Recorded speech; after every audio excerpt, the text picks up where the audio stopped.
Hi friends, now we go to the next level of study. After studying the unidimensional crystal or edge of the crystal and two-dimensional crystal, the plane of the crystal, we are now proceeding to study three-dimensional crystal or the bulk of the crystal. There was only one way of arrangement of the particles in the study of unidimensional crystal. Coming to two-dimensional crystal, we had two types of arrangement such as square close packing and hexagonal close packing. Now proceeding to the next level of 3D packing, we have four ways of arrangement of the particles such as simple cubic crystal unit cell, body-centered, face-centered cubic and hexagonal. 4. Simple cubic, body-centered packing, face-centered packing or cubic close packing, both are same, and hexagonal close packing. Among these four, the first two we study are obtained from the base layer square close packing in 2 dimension. Remember, 3-dimensional crystals are obtained by stacking 2-dimensional crystal one upon the other. We have two such 2-dimensional crystals or two such layers which were square close packing and hexagonal close packing.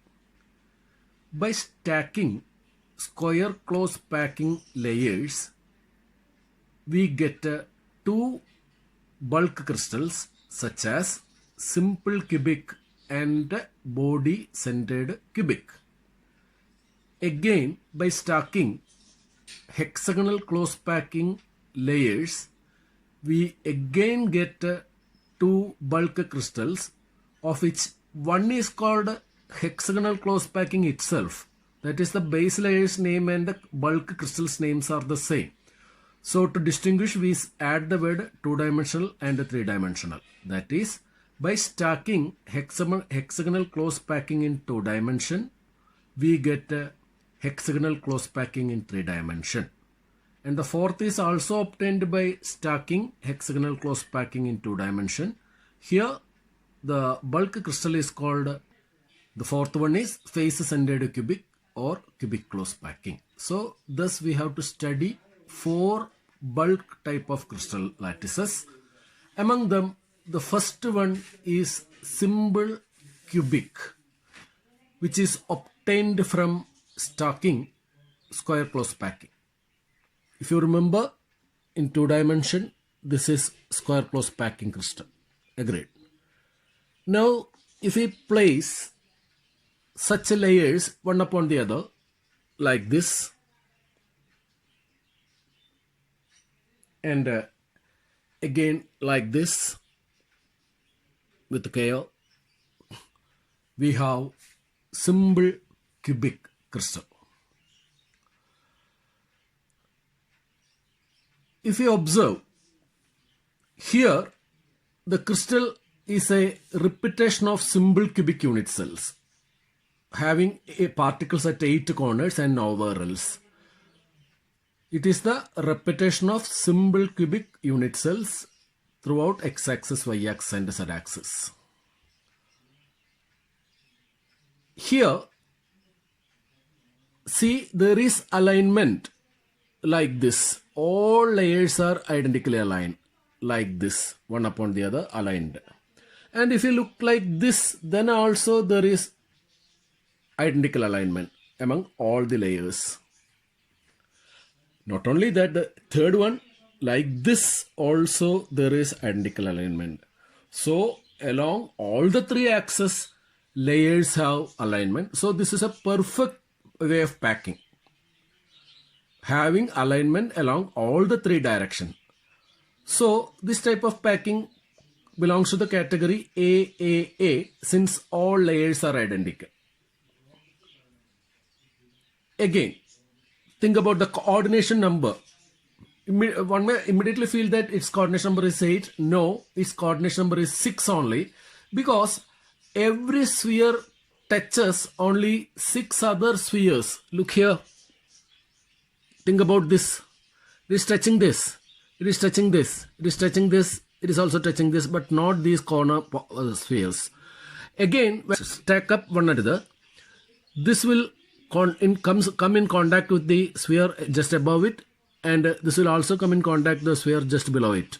So it will be in contact with only 6 spheres, and the arrangement will be something like this. Center one is in contact with the 6 particles only. So coordination number is 6 and not 8. And what about the void? See, since we have stacked up cubes, we know that at the center of each cube there is a space. That space is called a cubic void because, as we have mentioned in the other class, the shape of a void is decided by the spheres that constitute that void. If we connect the centers of the spheres that make a cube, it will be cubic in shape only. So we call the void cubic void. For every sphere, there will be one void on average. So far, the known example is polonium. The metal polonium is having simple cubic crystal. As we can understand, this is the most luxurious way of packing with the least efficiency.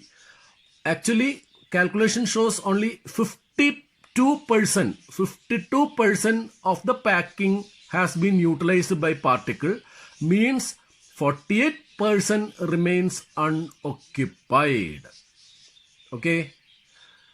See, I have request that I have posted a copy of this chapter. Note has been posted. I will repost it. Students